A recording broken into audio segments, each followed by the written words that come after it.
우리 한 절입니다. 합독하도록 하겠습니다. 그가 내게 말하기를 내가 많은 백성과 나라와 방언과 임금에게 다시 예언하여야 하리라 하더라. 아멘. 오늘 이을 선교사님 또 오셔서 선교 보고와 말씀을 전해 주실 건데요. 요한계시록의 지상명령과 선교 말씀이라는 제목입니다. 제가 이 제목과 본문을 받고 나서는 이게 어떻게 말씀이 전개될까 좀 기대하는 마음도 있고요. 그렇습니다. 선교사님 잠깐 소개하면요. 인도네시아 코엔 신학대학원에서 생장을 지금 지내고 계시고 또 국제 풀뿌리 선교회 대표로 국제 드라페 아카데미 대표로 계시는데 선교사님의 얘기를 듣고 제가 내린 결론은 선교사님은 이 교육사역에 특화되어 있는 선교사님이다라는 것을 알게 되었습니다. 인도네시아에서 또 한국에서 미국의 선교사들과 또 목회자들, 영적 리더들을 위해서 말씀 교육 사역을 담당하고 계시고 말씀을 듣다가 제가 들은 얘기는 선교사님 요한계시록 박사 원자이시라는 것을 알게 되었습니다. 오늘 말씀 주실 때 큰 은혜 받으시기를 바랍니다. 할렐루야. 반갑습니다. 제가 2년 전에 여러분들을 뵀던 것 같고, 그 2년 동안 우리 목사님은 젊어지시고, 아마 저도 좀 젊었다고 얘기하니까, 우리 세월 가는 줄 모르고 살아가는 그런 것 같습니다. 여러분 평안하셨죠?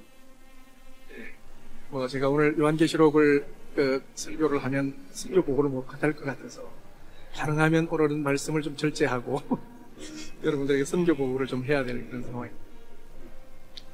선교 보고를 하기 전에 아까 참 찬양팀들에게 참 감사를 드리고 싶어요. 찬양을 하는데 마지막 찬양에 이사야 41장 10절 말씀을 찬양을 하는데 제가 계산을 짧은 시간에 계산을 해보니까 정확하게 40년 전에 85년도에 40년 전에 저에게 이 말씀을 선교를 결정하면서 고민했던 시간.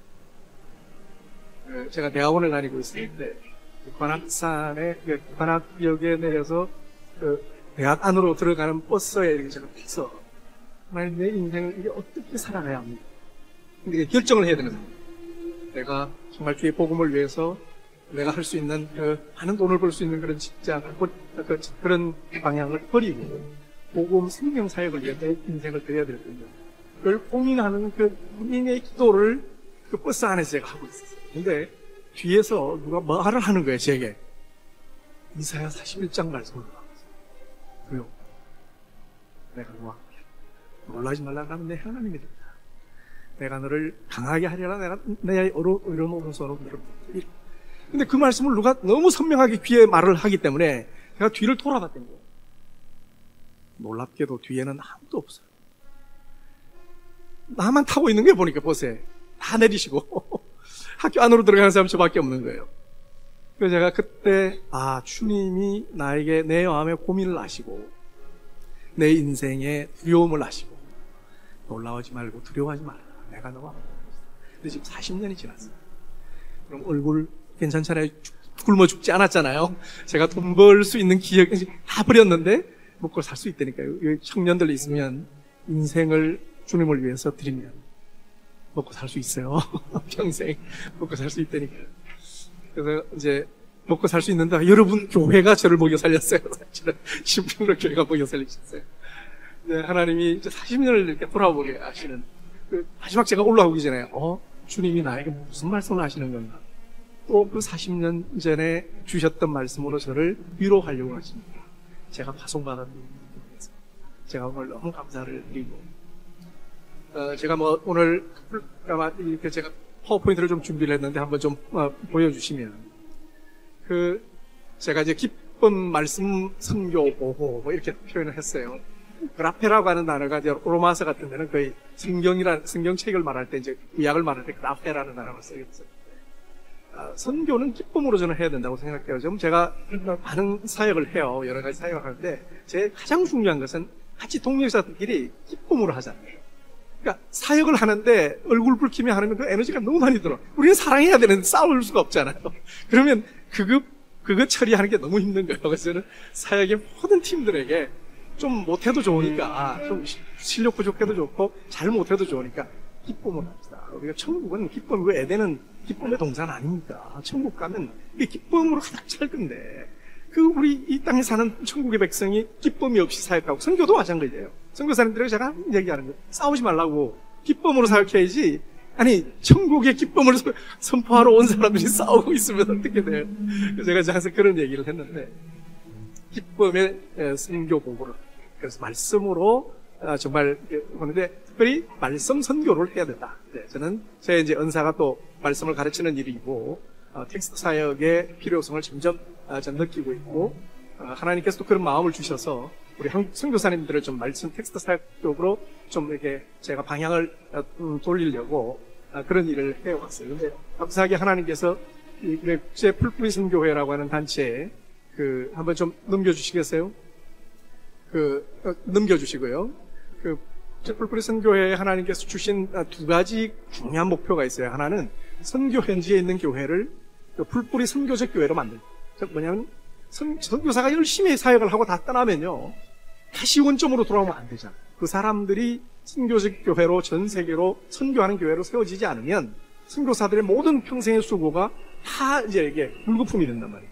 그런 일이 없도록 여러분 선교지에 있는 교회가 선교적인 모든 성도들이 어린 자녀부터 시작해서 선교 자원으로 모든 성도들이 선교 자원으로 동참하는 그런 교회가 되어지도록 하는데, 그 일을 하려면 선교에 대한 바른 이해가 있어야 되고, 또 하나는 건강한 목양을 할 수 있어야 돼요. 목사님들이 인도네시아도 보면 선교한다고 혼자서 막 외국으로 나가시고 목회를 잘 안 하세요. 그런 분들은 또 선교를 잘 못 하시더라고요. 그래서 그거 아니다. 건강한 목양을 해야 또 선교를 잘 할 수 있고, 또 건강한 목양과 선교가 되려면 말씀이 강해야 된다. 하나님 말씀이 견고하지 않으면, 주님이 지상 명령 내린 건 나의 말씀, 내가 명령한 것을 가르쳐 지키게 하라고 하신 명령인데, 그 말씀을 가르치지 않는 선교는 그건 목양도 아니고 선교도 아니고 아무것도 아니다.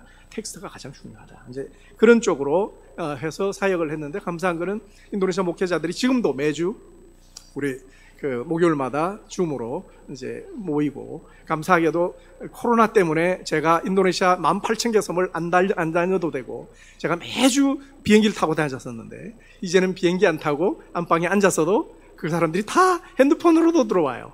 너무너무 감사해요. 이제 사실 코로나 전에 제가 기도 제목이었어요. 제가 암 걸리기 전에, 아유 하나님, 내가 이 건강 이렇게 하면 빨리 천국 가는 건 좋겠는데, 저는 좋은데 인도네시아 백성들이 좀 안타깝다고, 저 좀 이렇게 좀 앉아서 뭐 비행기 매일 안 타고 좀 한꺼번에 좀 이렇게 어떻게 만날 수 있는 길이 없냐고 그런 기도를 했었어요. 저는 사실은 코로나 전에. 근데 코로나라는 게 뭐 이렇게 생기고 나더니, 저는 코로나 동안 이제 암이 다 치료가 돼서 지난 12월 날 암 환자가 아니에요. 더 이상 15년이 지나서 이제, 그래서 새 인생을 시작을 하게 됐고, 그리고 저는 제 기도한 대로 하나님 응답하셔서 줌으로 안방에 앉아서 전 세계에 우리 인도네시아 전 18,000개의 섬에서 다 들어오는 그런 성도들을 보고 말씀을 가르칠 수 있는 그런 기회가 됐고요.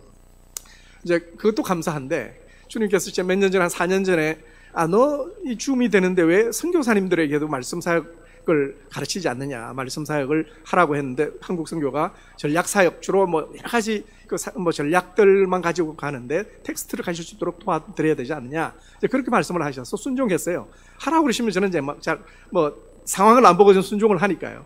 근데 한 10명 정도 선교사님들이 줌을 시작했는데, 감사하게도 지금 400명 넘는 그 단톡방에 선교사님들이 들어와 있고, 지금 제가 그 통계를 뽑아보니까 23년 말 현재 장기 한인 선교사가 21,917명이에요.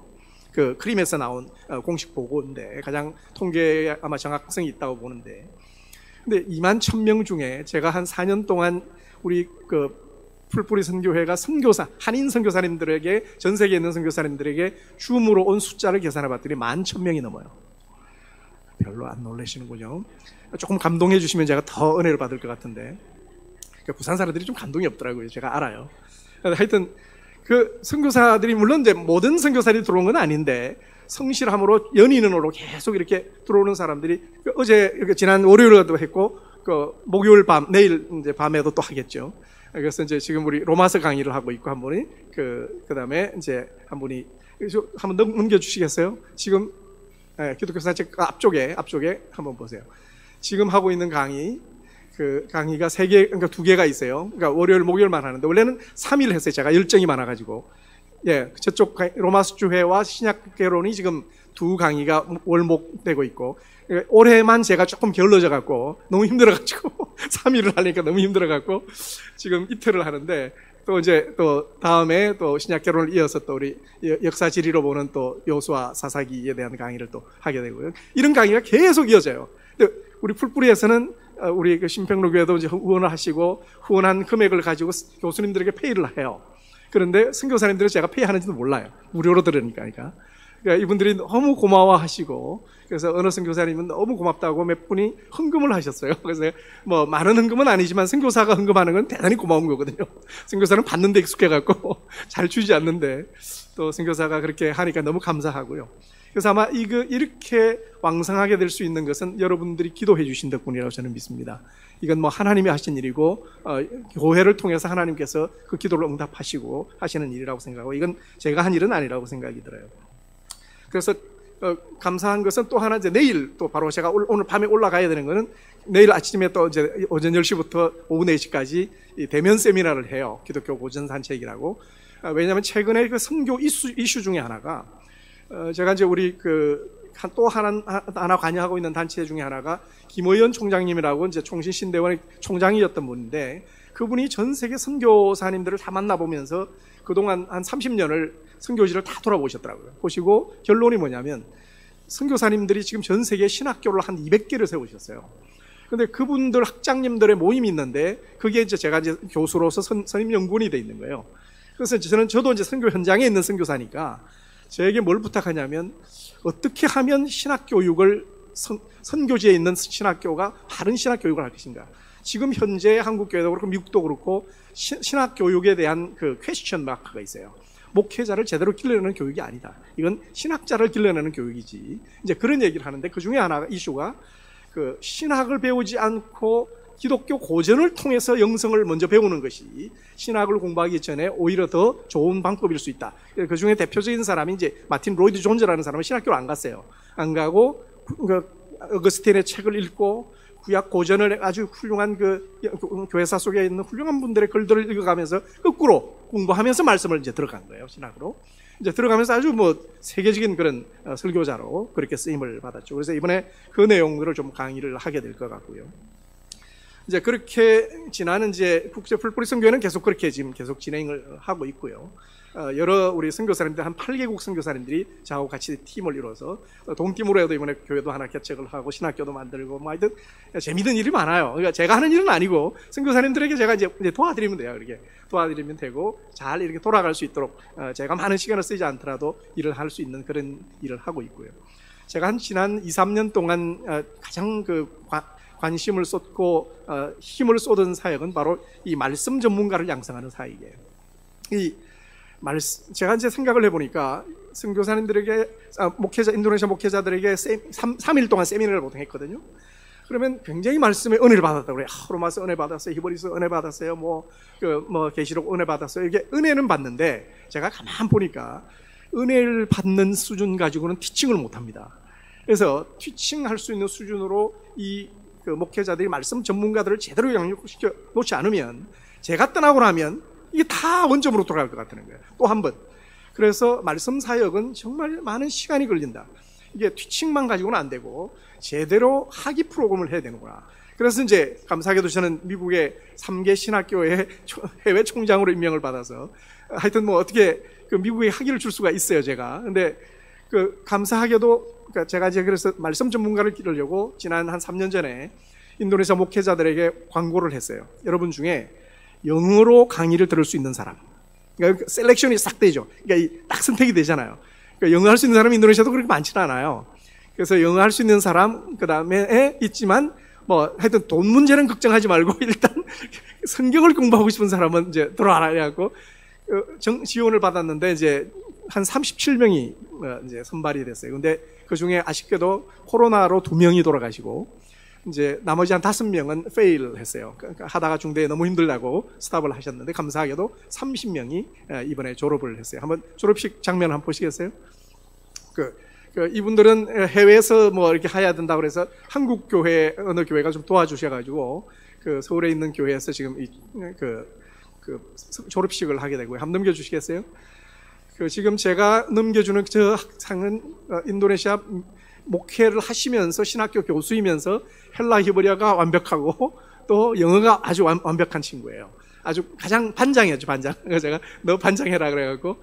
근데 너무 자기가 도움이 됐다고 이제 자기 졸업식 때 한번 안아도 되겠냐 그래서 제가 껴안힘을 당한 그런 친구인데, 하여튼 그렇게 졸업식을 하면서 제가 뭘 했냐면 박사학위가 한 10명 정도 됐어요. 한 30명 중에. 박사학위 있어도 저는 인정을 안 한다 그랬어요. 그건 인정하고 내가 그 파트는 인정하지만 성경 박사가 아니면 내가 인정하지 수 없다. 그래서 텍스트를 성경 한 권을 뽑아서 그 책을 주석할 정도까지 한 수백 번을 읽고 그 단어 원문을 다 번역하고 그거를 주석을 해 나가는 그 훈련을 제가 시켰어요. 그러니까 이런 훈련은 신학교도 안 시켜요. 한국 신학교도 안 시키는데 제가 이제 주석을 쓰고 있는 사람이고 이제 또 영국에서 그렇게 훈련을 받았고, 근데 논문을 영국식으로 지도했어요. 영국식 이건 한 사람 한 사람 그 논문을 보고 제가 다 철자까지 고쳐가고 그렇게 하는 거예요. 그러니까 인도네시아 말로 된 보통 기본이 500페이지예요. 그러니까 800페이지까지 쓴 사람이 있어요.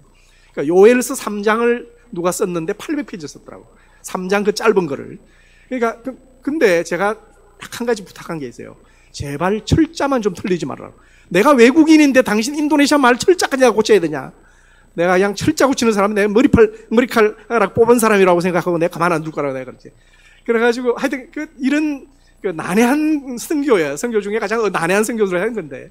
근데 제가 참 격려를 받은 거는 제가 힘들었는데요. 한 사람 한 사람 제가 다 면담을 하고 논문 지적을 다 하고 몇 개월, 한 1년을 제가 논문 심사를 계속 했던 거예요. 그렇게 했는데 그분들이 끝나고 나서 뭘 얘기하냐면 자기는 가슴에 말씀이 뜨거워진다는 사실이 뭔지를 알게 됐다. 하나님 말씀을 이렇게 깊이 볼 수 있고 이 말씀이 내 가슴을 태운다. 뭐 이런 얘기들을 해요. 그래서 너무 기뻐해서 근데 내가 너무 힘들어서 못하겠다.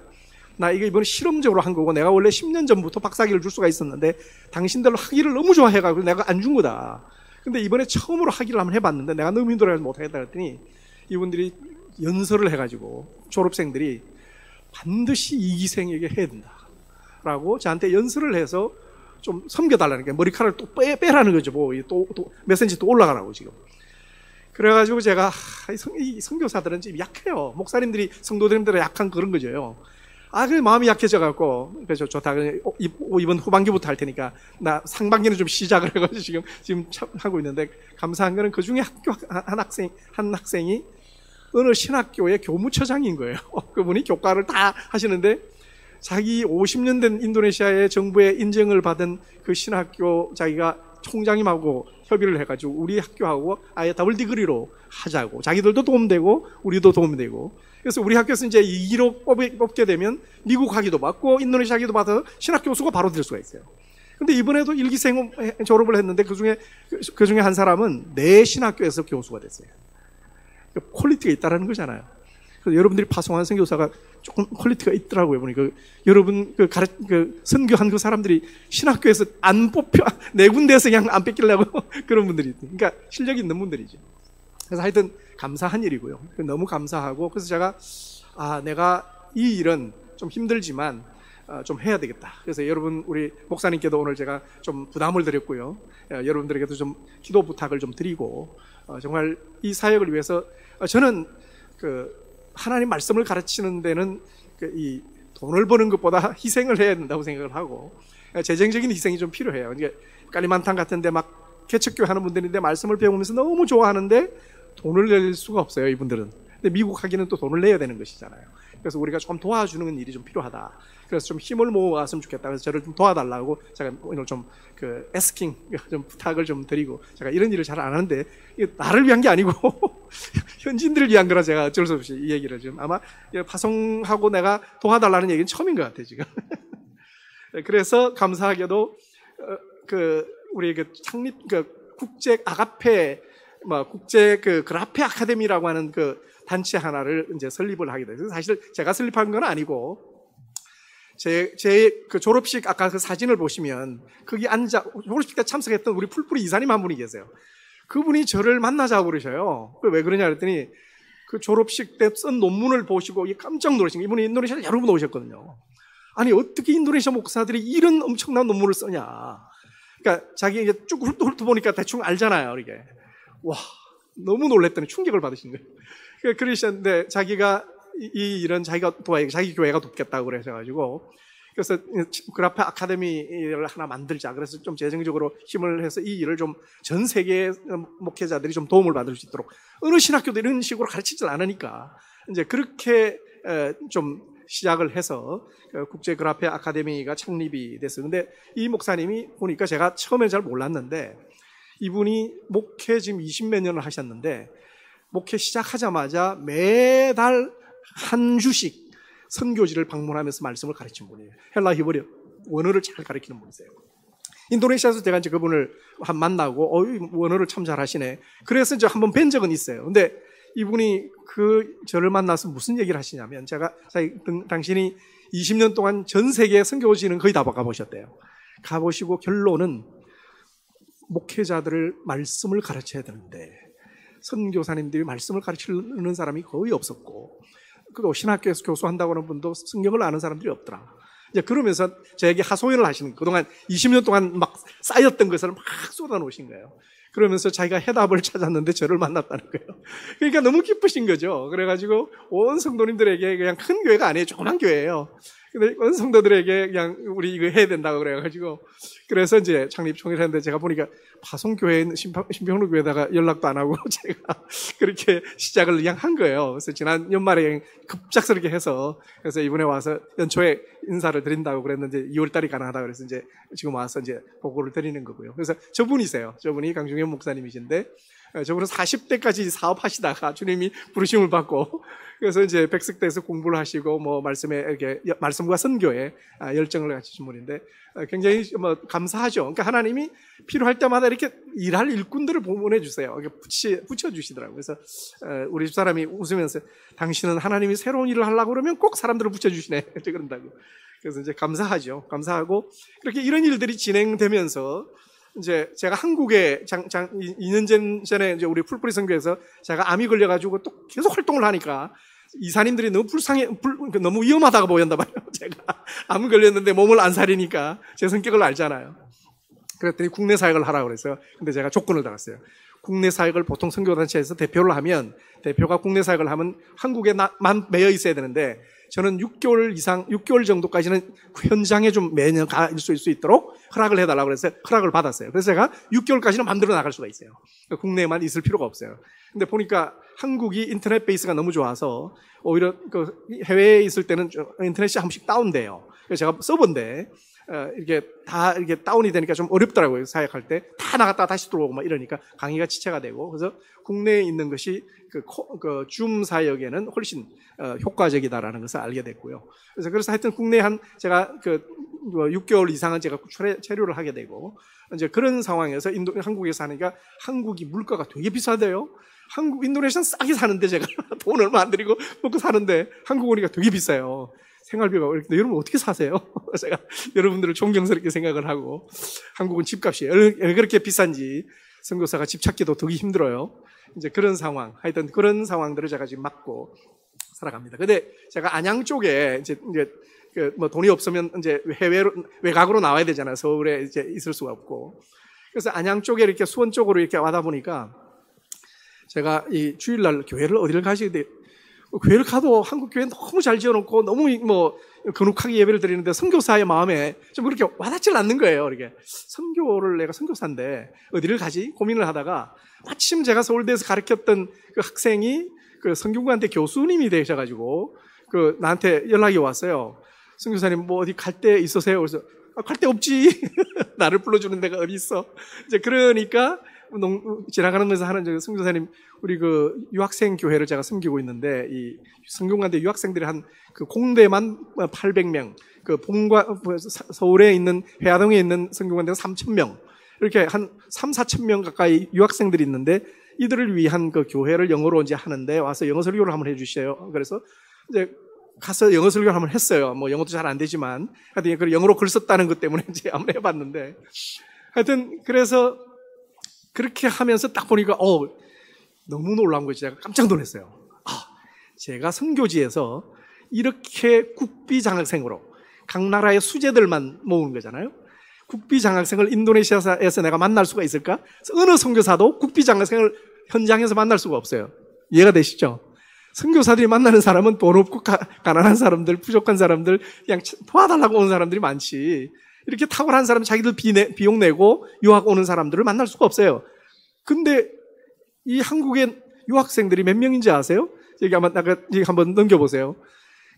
이게 국제학생선교회를 제가 하나 만들어 봤는데, 한번 넘겨보세요. 거기 넘겨보시면, 저 아래 도표가 잘 안 보일 거예요. 안 보일 건데, 작년 23년 현재 23만 명이에요. 외국 유학생들이요. 근데 가장 많이 분포되어 있는 데가 카이스트하고 서울대하고 성균관대예요.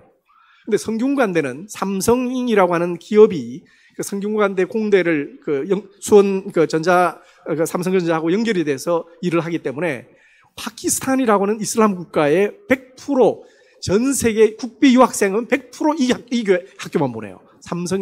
성균관대만 보내요. 그러니까 유학생 중에 제일 많은 사람이 이슬람에서 온 파키스탄이에요. 근데 파키스탄에서 온 유학생들을 한 사람도 전도 못했어요. 왜냐하면 주로 기독교만 아는 우리 한국 목사님들이, 교수님들이 선교를 하는데 그렇게 잘해줬는데도 교회는 안 온대요. 복음이 들어가지 않는다고. 그래서 저는 이제 무슬림 사역을 하니까 내가 하기보다는 우리 이맘 내가 딱 데려와서 아예 그냥 와서 이맘이 일망타진을 하도록 하자. 지금 그 준비하고 있어요. 이제 그러면서 참 제가 새로운 걸 본 거예요. 하나님 역사 속에, 한국 역사 속에 전 세계에서 그 똑똑한 지식인들이 한국에 유학생을 보내는 때가 바로 언제였던가? 지금이 아닌가? 그러면 선교사님들이 지금 한국으로 많이 지금 들어오셔서 지금 한 2만 7천 명에서 지금 2만 1천 명으로 줄었다는 얘기는 6천 명 가까이 한국에 들어와 있다는 얘기예요, 선교사님. 그래서 선교사님들이 숨어 있지 말고 한국에 들어왔다고 죄인처럼 그렇게 숨어 있지 마시고 이 유학생들 돕시다. 제가 이제 그 운동을 하는 거예요, 지금 한국에. 그래서 제가 학생 선교단체 이게 대표했던 거 아시죠? 그래서 이제 그런 일을 하고 그렇게 사역을 하면서 이제 이 말씀을 그러면 7년 내지 8년 걸려요. 박사학위 받는데 이 학생들, 똑똑한 학생들이 뭐 거의 천재들이 들어와요. 거기 성균관대 정도 들어오려면 성적이 아주 좋아야 돼요. 그리고 국비장학생 되려면 거의 뭐 수재들이에요. 그래서 우리 교수님들이 우리 부총장님도 계시고 그런데 선교사님, 쟤요 천재입니다, 천재. 그러니까 교수님들도 혀를 내둘 정도로 그런 애들이 있더라는 거예요.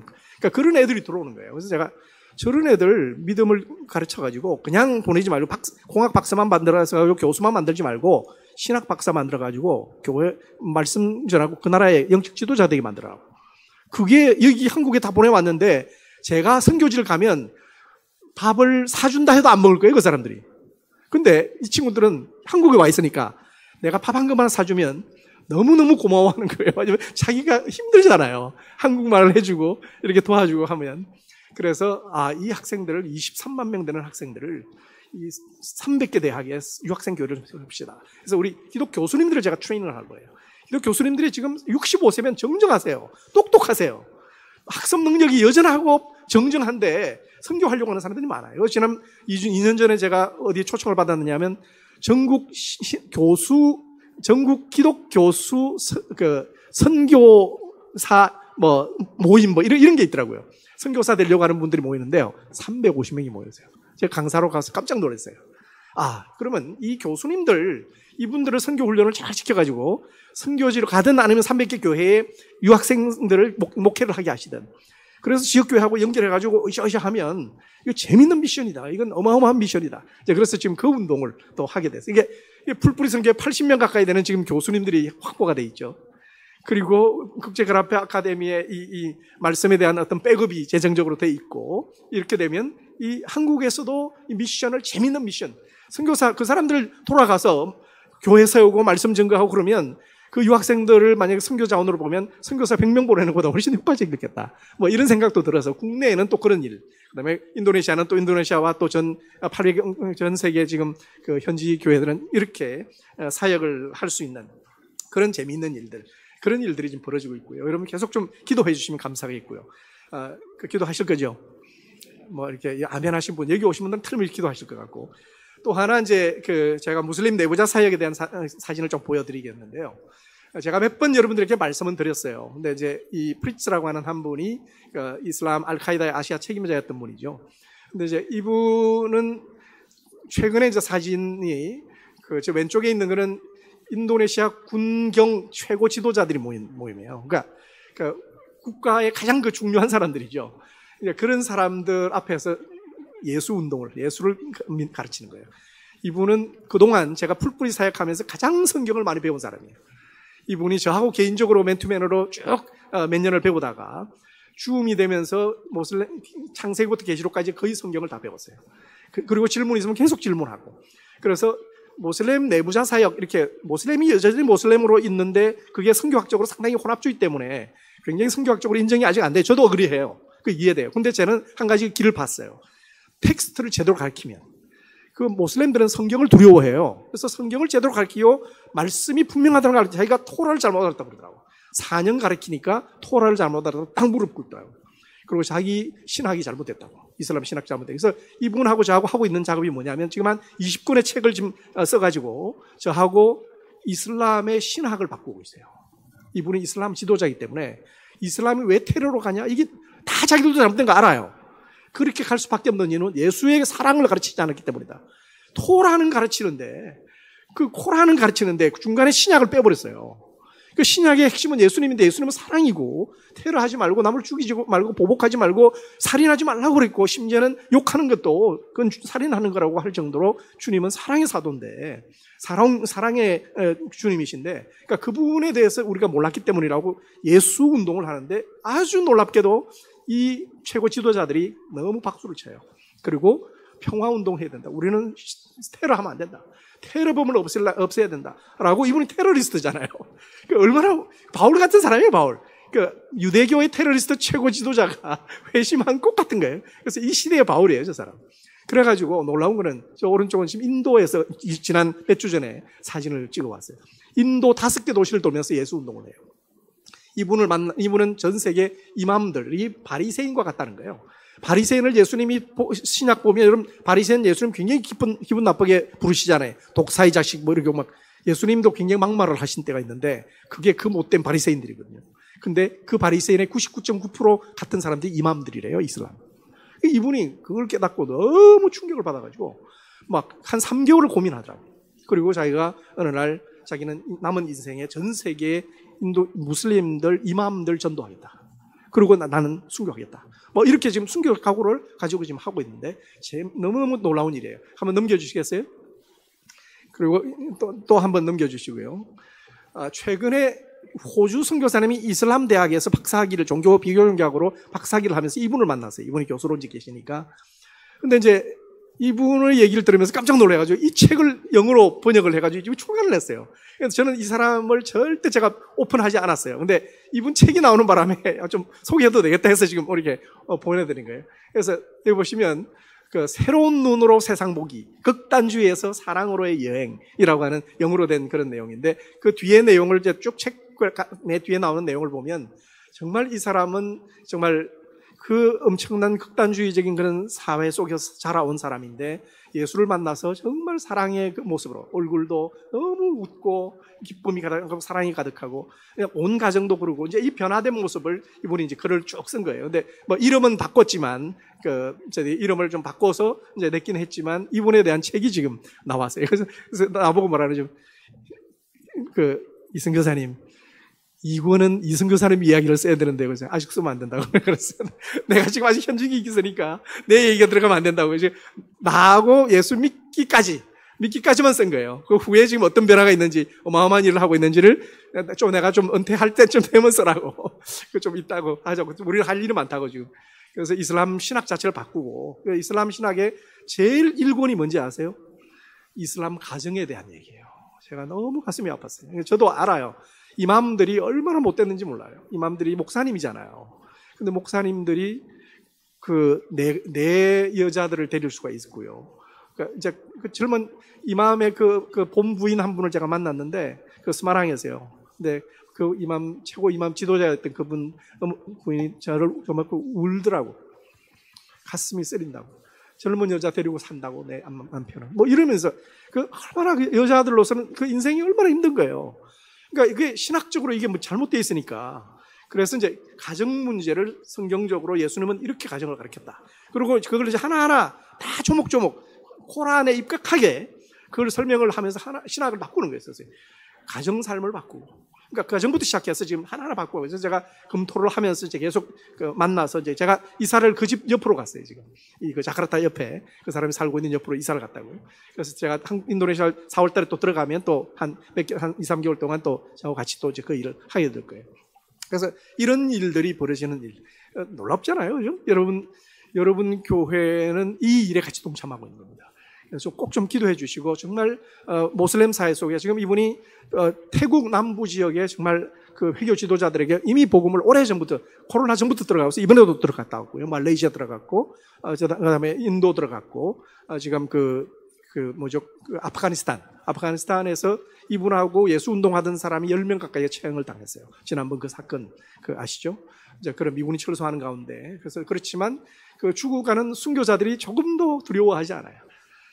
기쁨으로 죽음을 맞고. 이제 저는 참 복음 안에서 정말 우리 한국 기독교인들이 너무 이렇게 쉽게 이렇게 따뜻하게 좋은 환경에서 신앙생활하는 것이 오히려 굉장히 큰 위기일 수 있다. 저와 여러분들이. 그래서 오히려 선교적으로 이 마음을 두고 더 다시 한번 초심을 우리가 좀 다져야 되겠다. 이런 생각은 좀 하고요.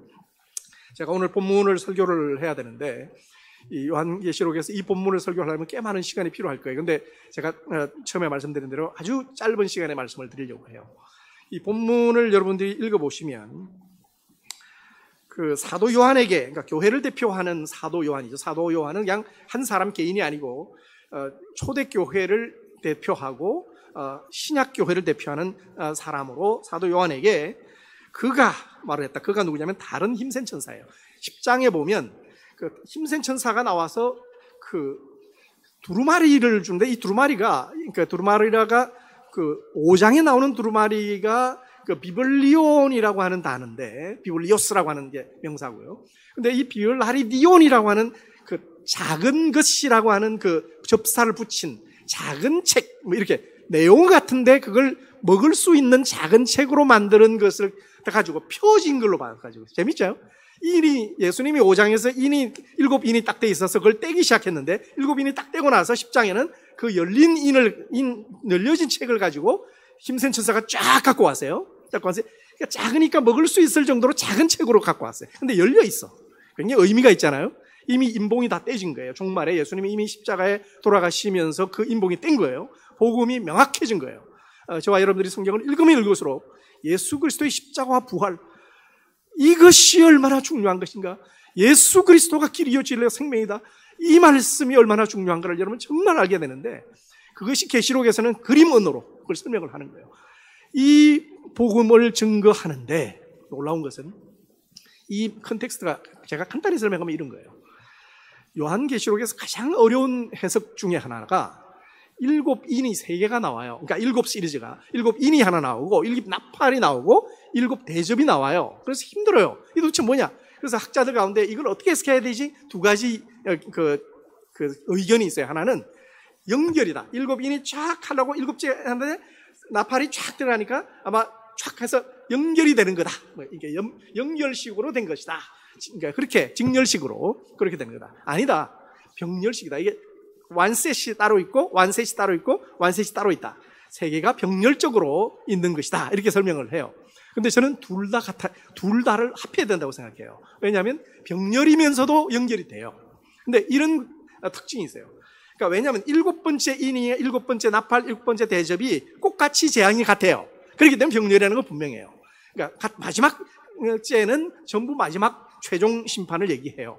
그렇기 때문에 병렬인데, 근데 재밌는 거는 특징이 있어요. 이는요, 인심판에는 그리스도인들과 이 세상의 불신자들 합해서 4분의 1이 죽는 재앙이 있어요. 엄청나게 많은 사람들이 죽임을 당하는 고통. 이 세상은 죄로 말미암아 죽임을 당하게 돼 있어요. 전쟁이 일어나서 죽고, 코로나 때문에 죽고, 이런 것이 이 세상에 죄로 말미암아 끊임없이 있을 거라는 거예요.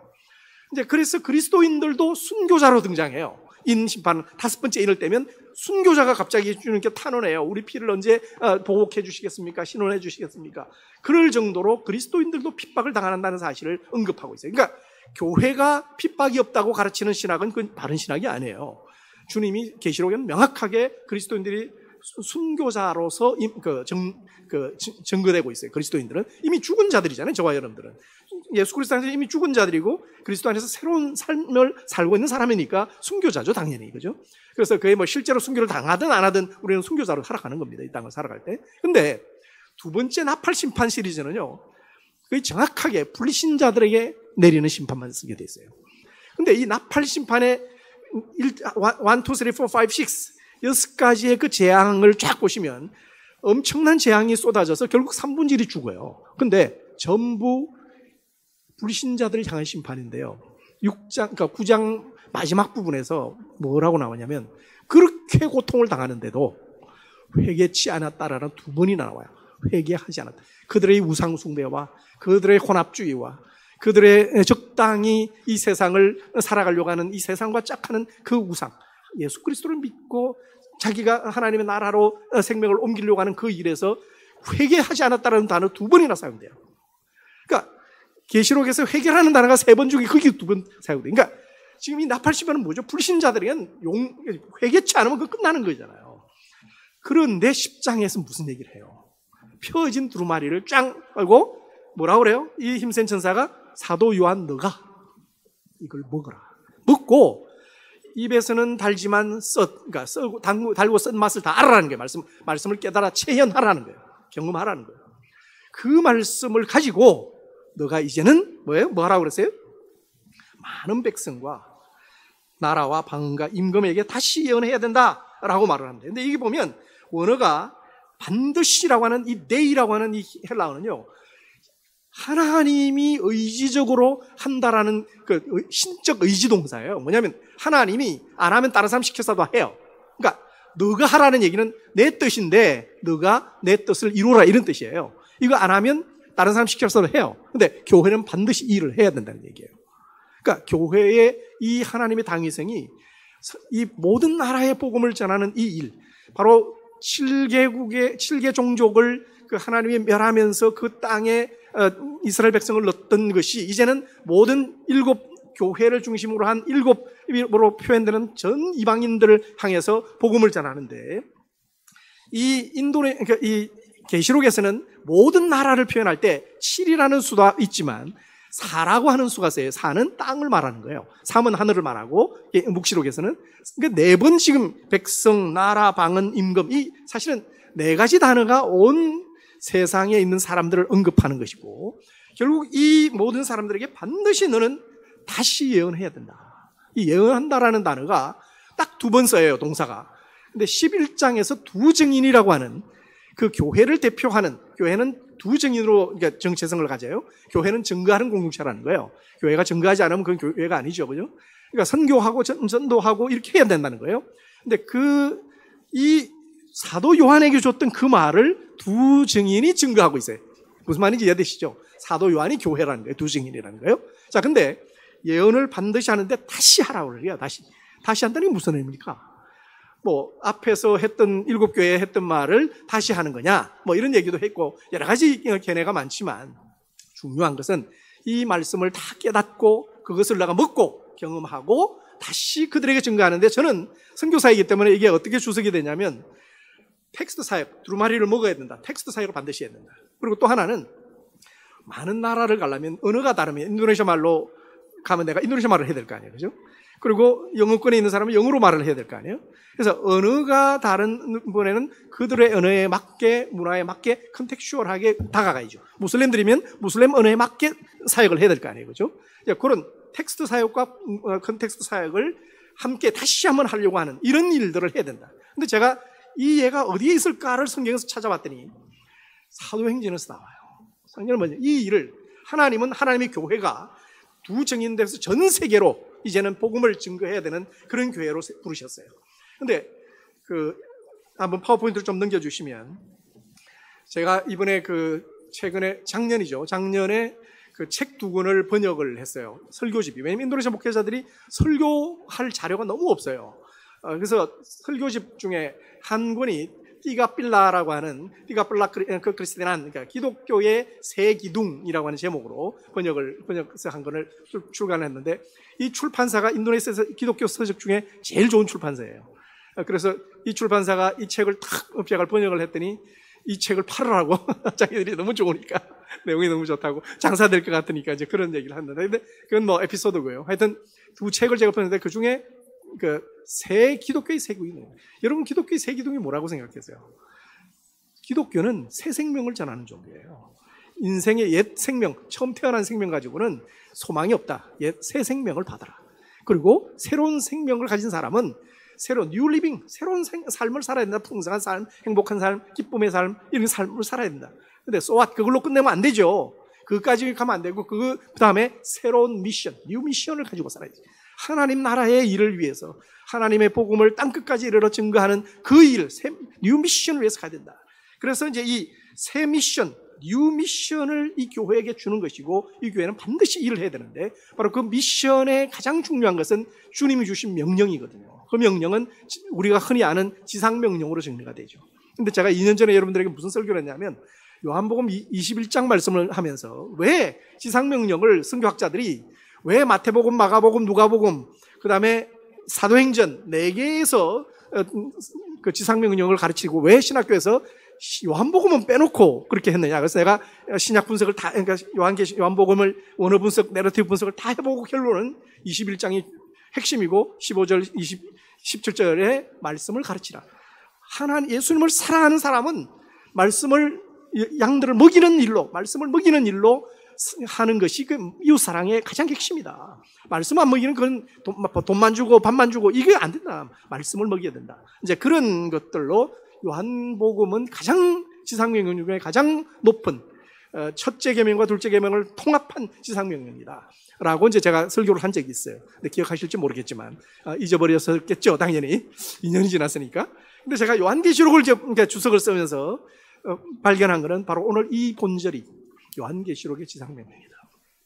반드시 교회는 이 일을 해야 된다. 근데 여기 조금 더 여러분들이 심각하게 받아야 될 건 뭐냐면, 그 앞에 여러분 잘 이해 안 돼요. 요한계시록 가장 어려운 중에 하나가, 학자들도 어려워하는데 뭐냐면 그 앞에 이 본문이 나오기 바로 앞에 전에 갑자기 이 힘센 천사가요 펴진 두루마리를 쫙 가지고 왔는데 그가 막 말을 해요. 말을 하는데 7 우레가 막 얼려서 그 계시로 이 요한 사도가 그걸 하나님의 말씀으로 막 적으려고 그래요. 근데 적지 말라 그래요. 도대체 왜 그럴까? 왜 7 우레가 막 울리는데 그걸 또 적었고 또 적지 말라고 하는 것은 왜 그럴까? 그리고 나서 뭘 얘기하냐면 속히 최종 심판이 임한다. 반드시 임한다. 이 심판은 반드시 임한다. 그렇게 얘기만 해요. 이제 쉽게 말씀드리면 이런 거예요. 자, 보세요. 주님이 초림하셔서 주님이 재림할 때까지의 교회의 기간이 있어요. 그죠? 그 기간에는 많은 핍박도 있고, 교회를 향한 핍박도 있고, 재앙도 있을 거예요. 불신자들은 그냥 그 죄 때문에 그냥 죽는 거예요. 전쟁당하고, 뭐 여러 가지 병 때문에 죽고, 이래 죽고, 저래 죽고, 그렇게 엄청난 고통을 당할 거예요. 근데 그것이 나팔심만 하나로 끝나는 게 아니고, 시리즈가 계속된다는 얘기예요. 그러니까, 7 우레 같은 그런 기록되지 말아야 될 일들이 계속될 거라는 게 마지막 올 때까지는 지속될 건데, 그런데 그 모든 이적을 재앙을 당하고 고통을 당하면 그래도 좀 정신이 좀 박힌 사람 같으면 인생이 왜 이래 힘들어? 아니 불교 믿는 사람은 제가 이제 절에 스님 되려고 그랬다고 했잖아요 옛날에. 그러니까 절에서 제가 108번뇌를 맨날 얘기하더라고. 아니 108번뇌를 알 것 같으면 문제를 해결해야죠. 그래서 제가 스님한테 주지 스님한테 항상 물어봤죠. 스님 길이 무엇입니까? 그랬더니 답을 안 하시는 거예요 이분이. 제가 2달을 물었다니까요. 매일 아침마다 밥 먹을 때마다. 스님 길이 무엇입니까? 답을 안 하셔요. 3달째 제가 더 힘을 줘가지고 스님 길이 무엇입니까? 딱 물었더니 이분이 역정을 내시는 거예요. 이봐 청년 젊은이 자네는 왜 그렇게 급한가? 내가 그 길을 알았다면 지금까지 이곳에 앉아 있겠는가? 그러는 거야. 정직한 고백을 하셔갖고 아니 108번뇌가 있다는 거 알면 길을 찾아야 되는 거 아니에요? 정직한 사람이라면 알지도 못하고 거기에 머물러 앉아 있으면 안 되죠. 뛰쳐나와서 뭔가 찾아야 될 거 아니에요. 근데 이게 인생들이 그렇지 미련하다는 게 미련하다는 거예요. 죄가 쌓이면요 눈이 어두워가지고 속임에 비진리에 그냥 혼합되어 살아가는 거예요. 그래서 무슨 얘기를 하냐면 이 세상 인생들에게 유일한 소망은 뭐예요? 핍박당하고 순교당하는 그 그리스도인, 바보 같은 순교.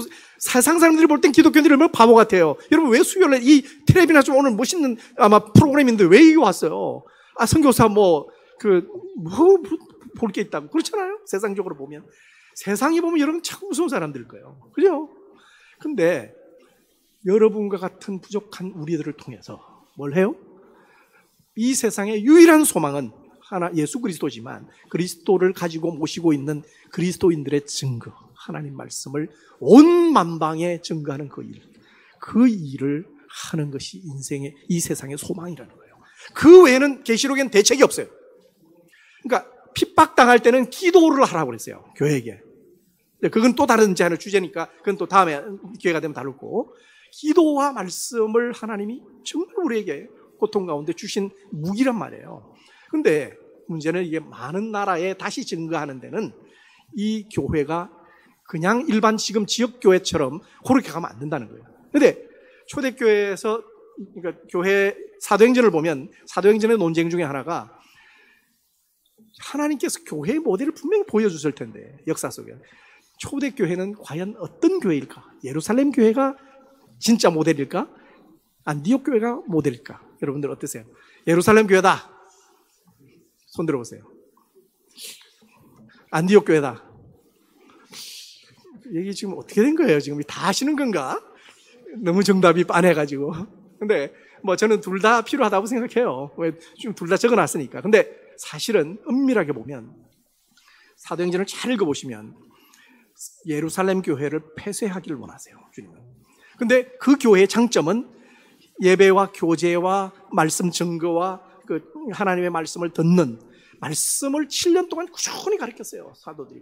말씀을 쭉 가르치다 보면 하나님께서 선교사로 파송해버려요. 그러니까 그건 하나 좋아요. 근데 예루살렘 교회 시스템, 즉 예루살렘 교회의 차이점은 뭐죠? 선교회 없이 자민족 교회에만 집중하는 지역교회였어요. 근데 안디옥 교회는 뭐예요? 선교회를 통한 다민족 선교에 집중을 했어요. 지역교회가 가지고 있는 말씀, 기도, 교제, 전도, 제자훈련 이런 것들은 다 있어요. 그죠? 둘 다. 근데 그 바나바를 통해서 안디옥 교회 그대로 쭉 이렇게 트랜스퍼 됐어요. 그죠? 됐고, 안디옥 교회를 왜 주님이 세우시냐? 왜냐하면 전 세계 이 말씀, 계시록의 이 말씀, 모든 민족에게 가려면 지역교회 시스템 갖고는 안 돼요. 선교단체가 있어야 돼요. 하나 넘겨주시면, 제가 이걸 한번, 안디옥 교회가 어떻게 선교했을까? 여러분, 안디옥 교회를 잘 보시면, 지역교회에 돌아가는, 그러니까 목회가 있어요. 그죠? 근데 선교단체가 있어요. 바울과 바나바가 중심이 된 담임 목사님과 그 두 담임 목사님이 선교사 팀으로 형성돼서 5명이 파송이 되잖아요. 그죠? 그러니까 2명이 파송이 돼서 그 팀, 선교회가 형성돼서 선교지에서 일어나는 일을 듣고 같이 기도하고 또 동참하고 또 이제 더 확산하고 지금 일을 하고. 근데 그 일을 하기 전에 또 뭘 하냐면 신학교를 해요. 말씀 교육을 철저히 성도들에게 시킵니다. 그러니까 이 세 가지가 같이 갑니다. 그러니까 우리는 교회가 다 분리되어 있잖아요. 신학교는 따로 가고 선교단체는 따로 있고 선교단체 후원해야 되냐 그러는데 그렇지 않고요. 이 전 세계 역사를 살펴보면 하나님께서는 이 지역교회가 통합 선교하는 교회가 진짜 교회, 안디옥 교회예요. 그렇게 가야 되거든요. 그래서 이제 여러분 교회가 선교를 할 때도 선교단체를 통해서 일을 하는 것이 필요하죠. 그러니까 같이 일을 해야 되니까. 그건 동력하는 거니까. 그래서 한번 넘겨주시면 그 교회의 중심이 이제 모달리티라고 그러죠. 보통 이게 지역교회를 말하고, 이 소달리티라고 하는 선교단체, 바울 선교팀, 수도원, 선교단체, 이렇게. 근데 교회는요, 전 인력이 다 참여해요. 그리고 교회는 헌금을 거둘 수 있는 권리를 주셨어요. 헌금하라고 그랬죠. 그죠?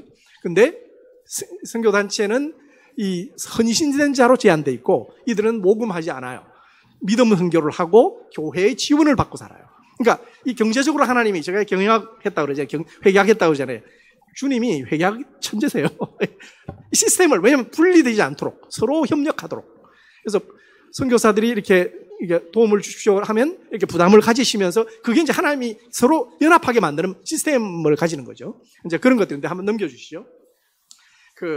폴 피어슨이라고 풀러 교수님인데 이분 선교사였고요. 풀러는 신학 교수를 70세까지 하게 하세요. 그래서 이분이 70세까지 하셨고 제가 안식년에 2015년에 가서 만나서 같이 식사도 하고 그랬는데 이분이 기독교 선교 운동사라는 책에 이런 표현을 했어요. 이 개신교회가 이 소달리티, 이 모달리티는 잘 돼 있는데 소달리티에 대한 이해가 굉장히 부족하다. 결국 교회 없는 선교회와 선교회 없는 교회를 낳게 되는 고통을 겪었다. 교회와 선교회가 협력하고 연합하는 것이 가장 효과적인 선교적 결과를 가질 수 있다. 이제 이렇게 얘기를 했어요. 한번 넘겨주시겠어요? 그 라토레 박사, 여러분 교회 역사를 아주 방대하게 썼던 분이죠. 선교회는 교회의 쇠퇴의 표시가 아니라 건강의 표시다. 그러니까 여러분들이 제가 왜 선교단체를 지금 그 호프 선교회도 있지요. 뭐 제가 조이 선교회도 있었죠. 선교단체 제가 5개를 지금 하고 있단 말이에요. 최소한. 이제 그렇게 건강의 표시다라는 거예요. 또 하나는 넘겨주시죠. 하비콘 박사가 교회와 선교회를 구분하는 것은 신학적인 오류다 얘기를 해요.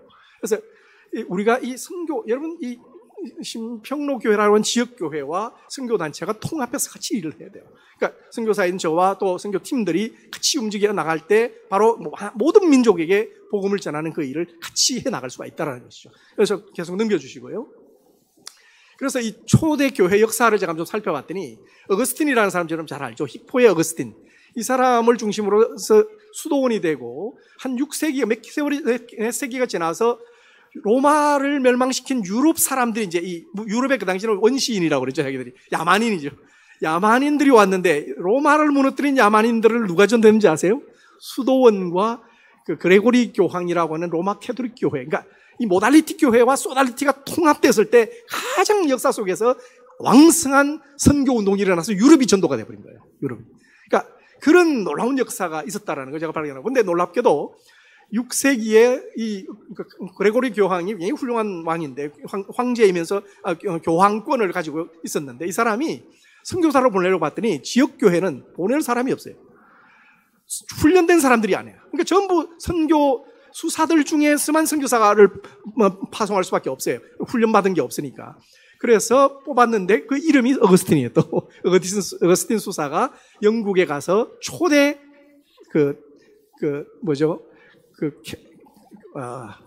영국의 성공회의 초대 수장이 돼요. 이 사람이. 그러니까 외국 선교사인데도 그렇게 영국의 성공회가 시작되는 어떤 그런 계기를 낳더라고요. 그래서 우리가 이제 이런 교회 역사를 좀 이해하면 주님이 이 교회로 하여금 온 세계를 복음을 전할 때 아무런 대책 없이 한 게 아니고 안디옥 교회 같은 그런 교회를 확실히 세우셨구나. 그래서 여러분들이 이 선교사님은 왜 이렇게 단체를 많이 만들어? 이제 이해 좀 해주시고 필요하니까 이제 주님의 일을 위해서 혼자 할 수 없으니까 같이 힘을 모으고 또 지역교회가 함께 연합하는데 여러분들은 이제 파송교회니까 좀 협력을 해주시고 힘을 모아달라. 이제 그런 관점에서 이 본문을 선교적 관점으로 좀 우리가 이해하면 참 좋겠다. 그런 생각으로 이 말씀을 좀 나눕니다. 이 정도 하시고 여러분 좀 집에 가셔야 되고 저도 빨리 기차를 타야 되기 때문에 기도하고 마치도록 하겠습니다. 걸어가신 주님, 부족한 종이 부족한 입술로 선교의 사역들을 나누었습니다. 주님, 신평로교회를 축복하시고 주께서 아름다운 통합 선교를 하는 교회가 될 수 있도록 축복하여 주옵소서. 걸어가신 예수님 이름으로 기도드리옵나이다. 아멘.